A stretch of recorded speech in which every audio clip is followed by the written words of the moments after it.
नमस्कार, मैं हूँ बिट्टू सिंह और आपका ISPC इंस्टीट्यूट में स्वागत करता हूँ। जैसा कि बोर्ड पर दिख रहा होगा कि 69वीं BPSC की तैयारी 90 दिनों में कैसे करें। तो अभी से समय 100 से 110 दिन बचा हुआ है, तो अंतिम का हम लोग 10 से 15 दिन छोड़ देते हैं रिवीजन के लिए। और अब देखते हैं कि 90 दिनों में कैसा स्ट्रेटजी बनाएं कि BPSC का PT क्वालिफाई हो सकता है। चूँकि मैं खुद 4 बार से BPSC का PT क्वालिफाई कर रहा हूँ, तो इसलिए मुझे अच्छे से जानकारी है। आप लोगों को पता होगा कि 69वीं BPSC PT एग्ज़ाम डेट 30 सितंबर को निर्धारित किया गया है, तो अब ज़्यादा हम लोगों के पास समय है नहीं। चलिए आगे बढ़ते हैं, देखते हैं कि इसे BPSC में प्रश्न कितने होते हैं, क्या क्या उनकी क्राइटेरिया होती है। तो देखिए 150 कुल प्रश्न होते हैं, सभी एक एक मार्क्स के होते हैं। गलत होगा तो 0.25 निगेटिव मार्किंग भी होता है, 0.25 निगेटिव मार्किंग कट भी जाएंगे। ऑप्शन 5 वो होते हैं।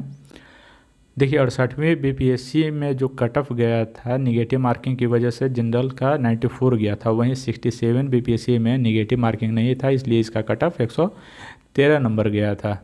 आइए आगे बढ़ते हैं, देखते हैं कि इसे BPSC में कौन से सब्जेक्ट से कितने प्रश्न पूछे जाते हैं। तो एक तरफ हम विषयों की संख्या दे दिए हैं, दूसरी तरफ हम लोग प्रश्नों की संख्या दे चुके हैं। तो देखिए ये है इतिहास। इतिहास से 30 प्रश्न आते हैं, करेंट अफेयर से 30 प्रश्न और साइंस से 30 प्रश्न, तीनों मिला के कुल 90 प्रश्न होते हैं। यही मेजर सब्जेक्ट होते हैं जिनको अच्छे से कमांड रखने पे BPSC आराम से निकाला जा सकता है। इसके अलावा पॉलिटिकल साइंस से 10 क्वेश्चन होते हैं। आगे हम लोग भूगोल की बात करें तो 10 से 12 क्वेश्चन होते हैं। अर्थशास्त्र से 10 क्वेश्चन आते हैं, अर्थशास्त्र में करेंट से ही मेनली क्वेश्चन आता है। बिहार में 15 से 20 क्वेश्चन आते हैं जो कि हिस्ट्री, ज्योग्राफी और करेंट अफेयर से संबंधित होते हैं। मैथ्स में 10 क्वेश्चन आते हैं जो कि एवरेज स्तर के रहते हैं। वहीं मिसलेनियस से 5 से 7 क्वेश्चन और पर्यावरण से भी अब हाल के दिनों में 2 से 3 क्वेश्चन आने लगे हैं। चलिए आगे बढ़ते हैं कि इससे क्या क्या स्ट्रेटजी फॉलो किया जाए, किसे अच्छे से निकला जाए। देखिए इतना सारा बुक लिखा हुआ है, तो ये मतलब नहीं है अगर आपको SDM बनना है या आपको DSP बनना है तो एक पुस्तक से नहीं हो पाएगा। इसके लिए मल्टीपल किताबें पढ़नी होगी, बहुत डीप नॉलेज चाहिए, तब जाके आप BPSC क्वालिफाई कर पाएंगे। कुछ लोग सोचते हैं कि एक बुक ले लें, कोई लूसेंट ले लें या कोई भी ले लें तो उससे BPSC निकल जाएगा, तो इतना आसान नहीं है। इसके लिए थोड़ा सा मेहनत चाहिए। अब चूँकि 90 दिनों का समय बचा है तो इसके लिए जी जान से आपको बहुत पढ़ना होगा, तभी BPSC निकल पाएगा। सोचिए कि आप 5 लाख लोग एग्ज़ाम देते हैं, तो 5 लाख लोग एग्ज़ाम देते हैं, उसमें से आपको 10,000 या जैसा वैकेंसी है उसके 10 से 12 गुना के आसपास रिजल्ट होता है। तो उसमें आने के लिए आपको बहुत मेहनत करना पड़ेगा।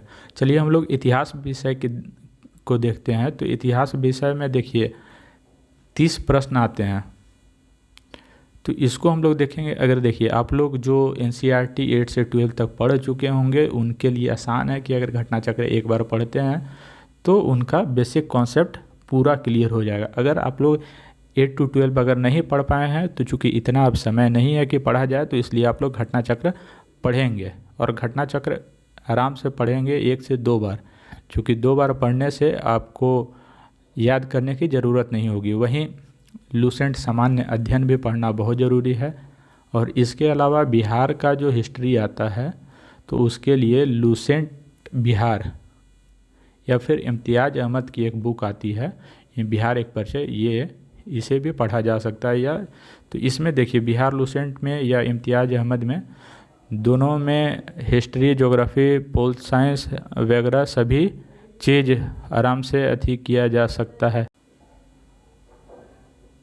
हम लोग इतिहास की बात करेंगे तो इतिहास से 30 प्रश्न पूछे जाते हैं। तो इसमें अगर देखा जाए तो अगर 8 to 12 अगर आप NCERT पढ़ चुके हैं तो आपका बेसिक क्लियर होगा, तो घटना चक्र पढ़ने की ज़रूरत नहीं है। या अगर क्लियर है भी तो घटना चक्र पढ़ सकते हैं, क्योंकि इसमें प्रीवियस ईयर क्वेश्चन रहता है, जैसे कि BPSC, UPSC, UPPCS, MPSC, Chandigarh PCS वगैरह का रहता है, तो इससे आप पढ़ सकते हैं। वहीं लुसेंट सामान्य अध्ययन गाइड के रूप में एक बुक है जिसको बार बार पढ़ना कंपलसरी रहता है। इसके अलावा बिहार इतिहास के बारे में बताया जाए तो बिहार लुसेंट और इम्तियाज़ अहमद दोनों में से कोई एक पढ़ना है, दोनों नहीं पढ़ना है, दोनों में से कोई एक पढ़ना है। और इसके पीछे का जो MCQ क्वेश्चन रहता है उसे बार बार देखने की ज़रूरत है। अब हम लोग करेंट अफेयर की बात करें तो करेंट अफेयर के लिए BPSC मेनली 2 पुस्तक फॉलो करता है या ऐसा लगता है। तो देखिए हम लोग BPSC करेंट अफेयर के लिए स्पीडी या एडिटोरियल दोनों में से किसी एक को फॉलो करेंगे और दोनों को बार बार पढ़ेंगे, कम से कम 3 से 4 बार पूरे किताब को पढ़ना होगा, तभी आप 30 क्वेश्चन में से 25 क्वेश्चन आराम से बना सकते हैं। और अगर करेंट अफेयर आपका ख़राब गया तो आप समझिए कि एग्ज़ाम से आउट हो सकते हैं। तो इसलिए करेंट अफेयर पे बहुत ज़्यादा फोकस करना होता है। इसके अलावा बिहार का जो करेंट अफेयर होता है उसे KBC नैनो की पुस्तक से देख सकते हैं। BPSC एग्ज़ाम के 1 महीना पहले KBC नैनो जो है से अपना बिहार के बारे में विशेष निकालती है, तो उसे आप लोग अच्छे से देख सकते हैं। उसके अलावा फिर हम लोग आगे बढ़ते हैं विज्ञान। तो विज्ञान में भी देखिए इस बार जो 68वीं का पेपर आया था उसमें बहुत सारे जो क्वेश्चन थे 9th और 10th के NCERT से डाले गए क्वेश्चन थे। तो अब NCERT पढ़ना साइंस के लिए ज़रूरी हो गया है। इसके अलावा घटना चक्र से भी बार बार रिवीजन किया जा सकता है। लुसेंट ऑब्जेक्टिव में बहुत ऐसे क्वेश्चन होते हैं जिसे BPSC डायरेक्ट पूछ लेता है। तो दोनों किताब को फॉलो किया जा सकता है।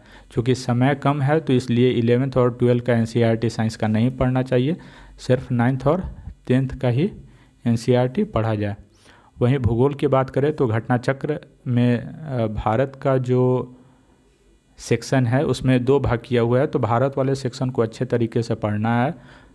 वहीं जो वर्ल्ड का है उसमें ब्रह्मांड चैप्टर को अच्छे से पढ़ना है। इसके अलावा जो भूगोल है बिहार का, उसमें बिहार एक समग्र परिचय से पढ़ सकते हैं। इसके अलावा मैपिंग और इंडिया, मतलब मैपिंग बिहार और इंडिया दोनों का अच्छे से देख सकते हैं। इसमें नदी, झील, झरना ये सब, या किसका जिला किससे सटा हुआ है, कौन से स्टेट का, तो ये सब हमेशा BPSC का फेवरेट क्वेश्चन है, तो इसलिए ये सब पूछ सकता है। अर्थशास्त्र की बात करें तो बजट इसका फेवरेट है। बजट भारत और बिहार दोनों से मिला के कम 5 से 7 क्वेश्चन पूछे जाते हैं। इकोनॉमिक सर्वे से 1-2 क्वेश्चन पूछे जाते हैं। वन सर्वेक्षण रिपोर्ट से हर साल 1 से 2 क्वेश्चन अनिवार्य रूप से पूछे जा रहे हैं।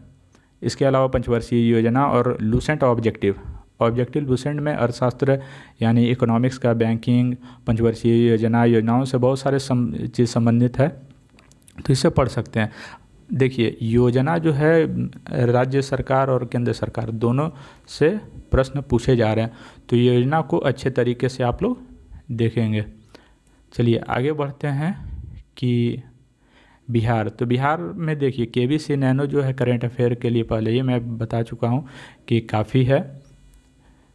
इसके अलावा भूगोल और बिहार में राष्ट्रीय आंदोलन, देखिए बिहार में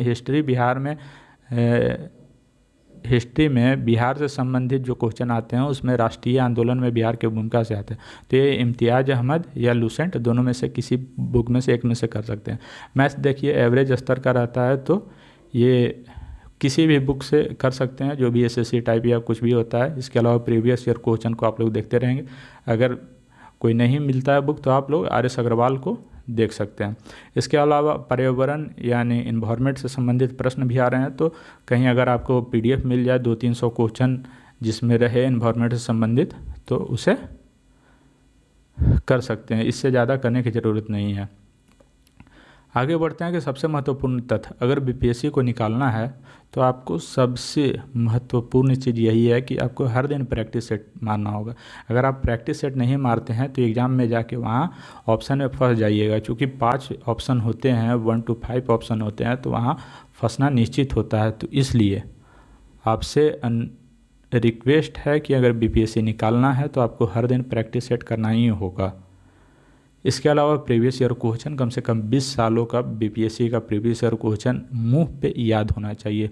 मुंह पे याद होने से फ़ायदा ये है कि 10 से 15 क्वेश्चन प्रीवियस ईयर के ही होते हैं। तो अगर ये याद होगा, कंफर्म याद होगा, तो इससे आपको 10 से 15 क्वेश्चन आराम से पकड़ा सकता है। वहीं आपको कंटिन्यूटी, हर दिन आपको 5 घंटा अगर पढ़ना है तो 5 घंटा हर दिन पढ़ना है और सभी सब्जेक्ट में से अलग अलग पढ़ना है, ताकि कोई एक सब्जेक्ट छूट न जाए, अंतिम में ज़्यादा प्रेशर हो नहीं पाए। अगर आपका बेसिक ख़राब है या अभी नए नए तैयारी कर रहे हैं तो आपको कम से कम 10 से 12 घंटा ज़रूर इस पे फोकस करना होगा। जो पुराने हैं, जो पीटी निकाल चुके हैं, उनके लिए 5 घंटा काफ़ी है। तो इसमें से देखिए, पढ़ना तो सब कोई पढ़ता है, लेकिन क्या पढ़ना है ये कोई किसी को नहीं बताता है। पढ़ने के लिए मैं भी लाइब्रेरी जाता हूँ तो वहाँ पे भी देखता हूँ कि 10 से 12 घंटा बहुत सारे लड़के पढ़ते हैं, लेकिन उनका कभी पीटी क्वालिफाई नहीं हो पाता है। पढ़ते बहुत हैं, मेहनत भी बहुत करते हैं, लेकिन उन्हें ये नहीं पता है कि इसे क्या पढ़ना है, कैसे पढ़ना है, किस तरीके से याद करना है। कुछ कुछ लोग हैं, जैसे मान लीजिए कि आप हिस्ट्री की बात करें तो हिस्ट्री में देखिएगा कि हम लोग अगर पढ़ते हैं तो हड़प्पा सिविलाइजेशन से पढ़ते हैं तो उसका जो जो मेन चीज़ है उसे याद कर। कुछ लोग पढ़ते हैं तो इतने अंदर चले जाते हैं जैसे उनको रिसर्च करना है। तो आप याद रखिए, आपको रिसर्च नहीं करना है, आपको पीटी क्वालिफाई करना है। तो इसलिए सिर्फ उतना ही पढ़ें जितना एग्ज़ाम में ज़रूरत है और सही वे में पढ़ें। आपको बीपीएससी का जो प्रीवियस ईयर क्वेश्चन है उसे सामने रखना होगा, दिमाग में याद रखना होगा कि किस प्रकार के बीपीएससी में क्वेश्चन पूछे जा रहे हैं। और मेनली अगर आपका मान लीजिए किसी कोई सब्जेक्ट है, जैसे इकोनॉमिक्स है, अगर ख़राब है तो उस पर आप ध्यान नहीं दीजिए, क्योंकि इकोनॉमिक्स में वैसे भी अगर देखा जाए तो करंट से ही संबंधित क्वेश्चन पूछे जा रहे हैं। तो आपको मेनली अगर बीपीएससी निकालना है तो 3 सब्जेक्ट, साइंस, हिस्ट्री और करेंट अफेयर, यही तीनों पे मेन फोकस आपको करना है। अगर ये 3, अगर मान लीजिए 90 में से आप अगर 80 क्वेश्चन अगर बना के आते हैं तो फिर आपका पीटी आराम से निकल जाएगा। 70 क्वेश्चन भी आप मार देते हैं तो आपका पीटी आराम से निकल जाएगा। चलिए, मेहनत आपको करना है। धन्यवाद। आपका दिन शुभ हो।